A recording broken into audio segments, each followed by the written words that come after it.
we were to drive from the Mediterranean eastward towards the border of the so-called potential Palestinian state, you know how long it would take? 15 minutes, 1-5. That's when people suggest a Palestinian state, they're talking about a 15-minute ride.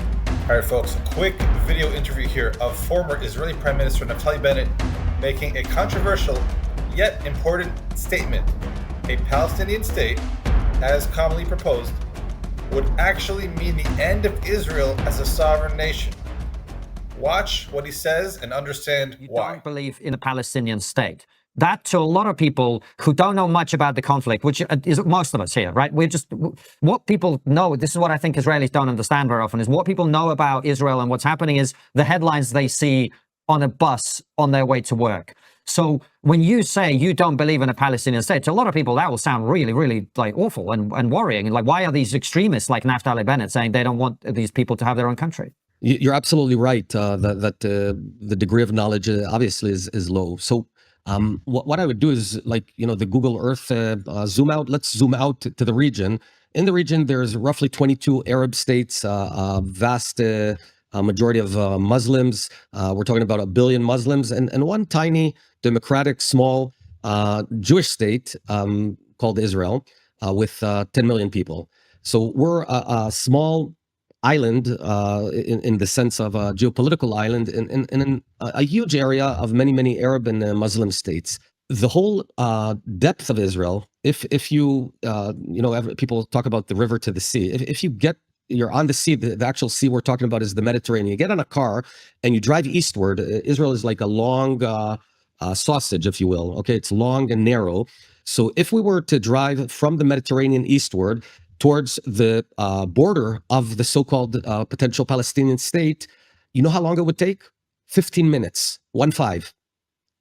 That's when people suggest the Palestinian state, they're talking about a 15-minute ride east to west for the state of Israel. And that clearly is untenable. The same exercise, if you did it in America, my mom and dad grew up in America. They did a coast-to-coast ride. It took them a few weeks. Okay, so in Israel, it's 15 minutes. The idea of having another state between the river and the sea would mean the end of Israel. However, there are Arabs that live in this piece of land, and they are called Palestinians, and we don't want to govern them. So I am not suggesting a one-state solution either, where we would integrate them into Israel, for the simple reason they don't want to be integrated into Israel, and that would spell the end of a Jewish state. So we have a different model, and it's work in progress, and it's called an autonomy. Autonomy means self-governance. They elect their own parliament, which they actually did, and they elected Hamas, by the way, out of 148 seats, 76 are Hamas, okay, in the only free elections. So we have a problem. Houston, we have a problem. But they have their own elections. They pay their own taxes. They have their own territory. We don't, it's called A and B. I'm not going to get into, it's called the Palestinian Authority. They run all their own services. We don't govern them. We don't run them. However, why is it less than a state? In two aspects. One, they cannot have an army, because when they had an army, they turned that army against us in what's called the Second Intifada, that erupted in the year 2000 and killed 1,600 Israelis on the streets. The second thing that differs between a full-blown state and autonomy, and the only difference is the military and full sovereignty, which means control of the borders. Why can't we have them control their own borders? Because outside of the river to the sea, the land of Israel, there are roughly 7 to 9 million descendants of Palestinian refugees from 77 years ago. And the moment we would allow them to control the borders, they would open up the gates and allow millions of those great-grandchildren of 1948 refugees to influx, and that would totally change the demography between the river and the sea, and ultimately spell an end to Israel. So everything but those two elements, we don't want to govern them. I'm talking about mainstream Israel. I'm talking about 70, 80% of Israelis want that separation. They govern themselves. We govern ourselves. They live in their areas. We live in our areas.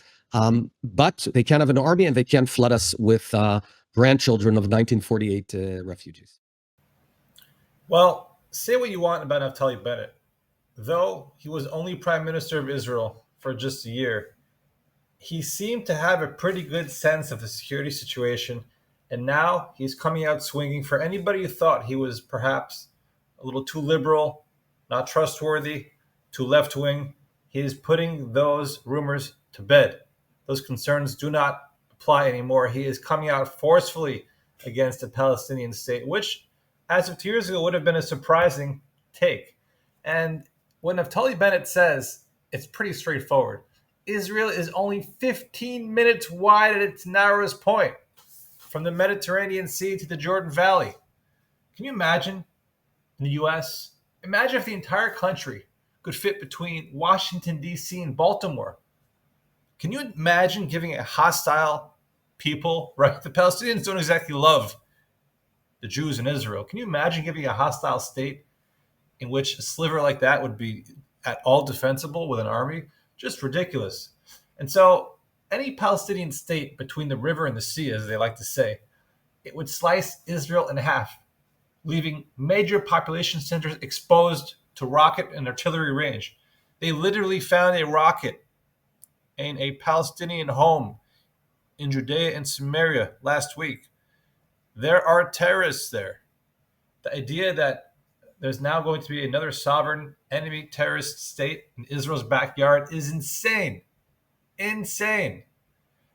Bennett pointed out something very astute.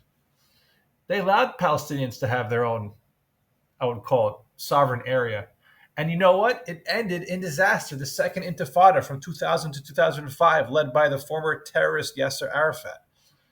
Unfortunately, a lot of terrorist tragedies occurred. Jewish blood was spilled. And so the idea that the Palestinians are ready for their own state when they failed miserably with the Second Intifada, failed even more miserably with Gaza, the independence they had in Gaza, ended up as a total terrorist state. Just ridiculous. And the main thing that Bennett talked about, the minute they have an official state, they're allowed to have their great grandkids come back and with their suitcases and passports from who knows where, and they're going to have, I don't know, like 10 million more people coming into these small territories, and that could be a risk of overrunning the sovereign area of Israel, and it's just going to end in disaster. Everyone knows it's going to end in disaster. Everybody knows it. And, there's 22 Arab states. And it just kills all these left-wing critics that there's just one tiny little Jewish Israel state. Just ridiculous. Honestly, asking Israel to give up its defensive buffer would be like asking South Korea to let North Korea set up an army right on its outskirts. Just ridiculous. It's cartoonishly ridiculous. And by the way, Bennett's views are not fringe. 75% of Israelis agree. If there's one thing Israel needs, it is security. Israel is not worried about making left-wing critics happy or being invited to the prom. Israel is worried about safety and protection, and a Palestinian state endangers the survival of Israel.